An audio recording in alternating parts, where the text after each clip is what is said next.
You know, in Harry Potter, Hogwarts had this rather wise motto, Draco Domiens Numquam Titillandis. J.K. Rowling wrote it in Latin, but the meaning is simple. Never tickle a sleeping dragon. Now, this wasn't just decorative Latin for show. It was a warning, a reminder that some forces are better left undisturbed. But unfortunately, nobody passed that wisdom on to Dean Jones. Because in January 1993, Jones did not just tickle a sleeping dragon. He poked it in the eye, slapped it across the snout, and practically begged it to breathe fire. That dragon, of course, was Curtly Ambrose. And what followed was one of the most infamous, dramatic, and bizarre confrontations in cricket history, all over something as innocent looking as a wristband. It was one of the most thrilling spell of fastball you could see in a one-day contest. Literally unplayable. The battleground was the 1992-93 Benson and Hedges World Series Cup, a tri-nation ODI tournament featuring Australia, West Indies and Pakistan. After a hard-fought group stage, Australia and West Indies emerged as the finalists, setting up a best-of-3 showdown. The first final was scheduled for January 16th at the Sydney Cricket Ground, a venue soaked in history, rattling with tension, and just waiting for something unforgettable to happen. Richie Richardson won the toss and chose to bat, and for a while, it looked like he downloaded the cheat codes. Desmond Haynes was all chill vibes. Brian Lara? That man did not bat. He performed. Carl Hooper and Gus Logie joined the party too, and the West Indies ended at 239 for 8. Respectable. Not scary, but definitely in the don't mess this up guys zone. Now, here's where it gets spicy. Curtly Ambrose wasn't tossed the new ball. Nope.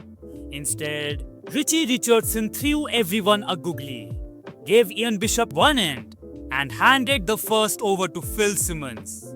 Ambrose? He was held back all the way till the 6th over.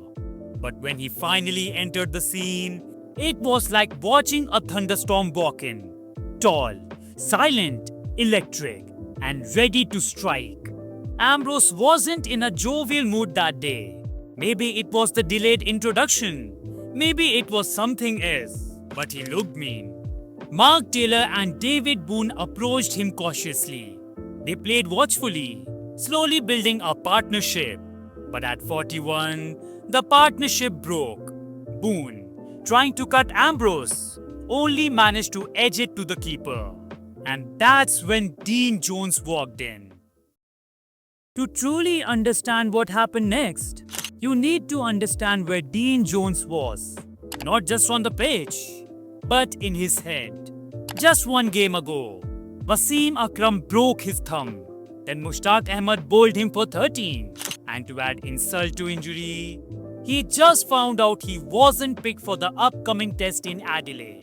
So yeah, Jones was desperate to stay in the side. So much so that he took an injection to numb his injured thumb. He knew the stakes were high, painfully high.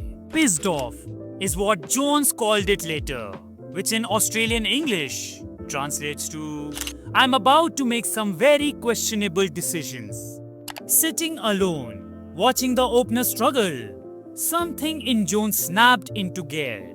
If charm and consistency weren't enough to impress the selectors, then maybe impact would do. He started thinking, calculating how he could break the rhythm of the most dangerous man on the field. And in that moment, a wild idea took shape. If he couldn't outplay Curtly Ambrose, maybe he could outsmart him, or at the very least, upset him. So Jones took his wild plan to the top. He told the Australian coach exactly what he was thinking. And shockingly, Simpson agreed. But what about his teammates? Let's just say the reaction wasn't quite as supportive. You'll get us killed, they shouted. Because what Jones did next was, well, bold. Before he'd even faced a delivery, he walked straight up to umpire Terry Prue. And after a short conversation, Prue turned to Ambrose and asked him to take off his white wristband. Even Mark Taylor went and said, "I've got 2 kids, what are you doing?" Now, umpire Prue has a difficult task here. He has to convince Curtly Ambrose, who's 6'8", that he's to take off the sweatband on his right wrist before he bowls to Dean Jones. Ambrose was confused, then offended, and then furious. Jones meanwhile stood his ground, explaining that the wristband made it nearly impossible to pick him, especially with that signature wrist flick just before release. In ODIs, the white wristbands blended with the ball.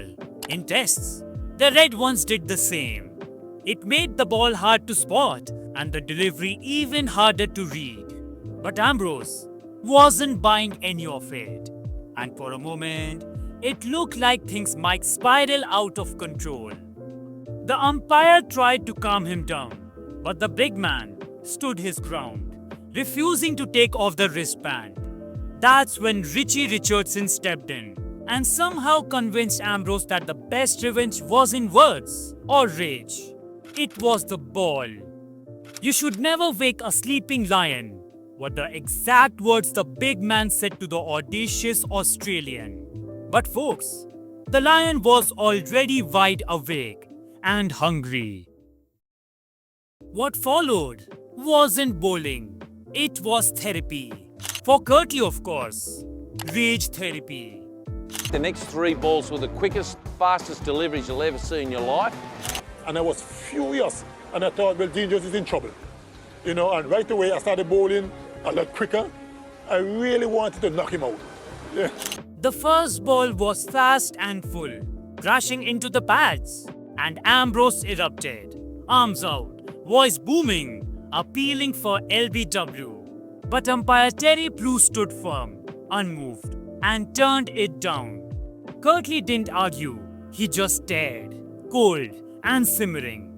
The second ball was even nastier, a vicious bouncer that rose sharply, and Jones didn't even have a chance to duck. He simply flinched as it whistled past his head.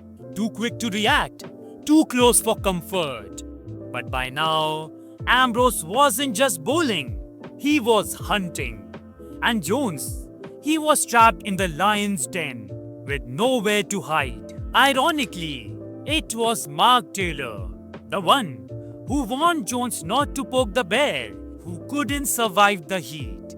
He got one that pitched on leg, jumped unexpectedly, caught a leading edge, and ballooned straight to Simmons at point. As for Jones, he hung in there, somehow, scratched together 13 runs of 22 nervous deliveries, 2 boundaries off edges, and the rest, pure survival mode. His knuckles were cracked, his ribs were bruised, and his soul probably left the building. Eventually, the suffering ended, not by Ambrose, but by Kenny Benjamin. But by then, the real damage was already done. Ambrose had made his point, loud, fast, and terrifyingly clear. Don't poke the dragon. Australia still fought, with Mark Waugh and Ian Healy threatening a miracle. But when Curtly returned, the mood shifted. Tony Dodimir fell almost immediately, caught by Lara. And then came the masterpiece. Healy tried to slog Ambrose across the line, but Ambrose, always a step ahead, unleashed a slower delivery so perfectly disguised that it left Healy clueless. The stump shattered, and it left Ambrose laughing. The match ended as McDermott swung at Ambrose and found Simmons at extra cover. And just like that, it was done. Curtly Ambrose walked off with figures of 5 for 32, and Australia bowled out, 25 runs short of the target. But the West Indies did not stop there.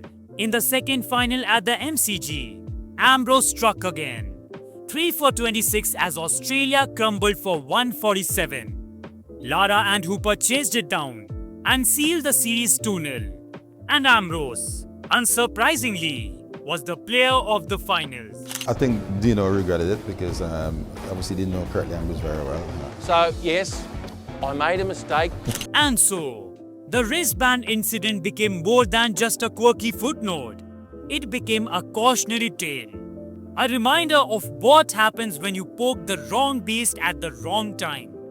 Dean Jones wanted to unsettle Ambrose. Instead, he woke up a sleeping lion, or perhaps a fire-breathing dragon.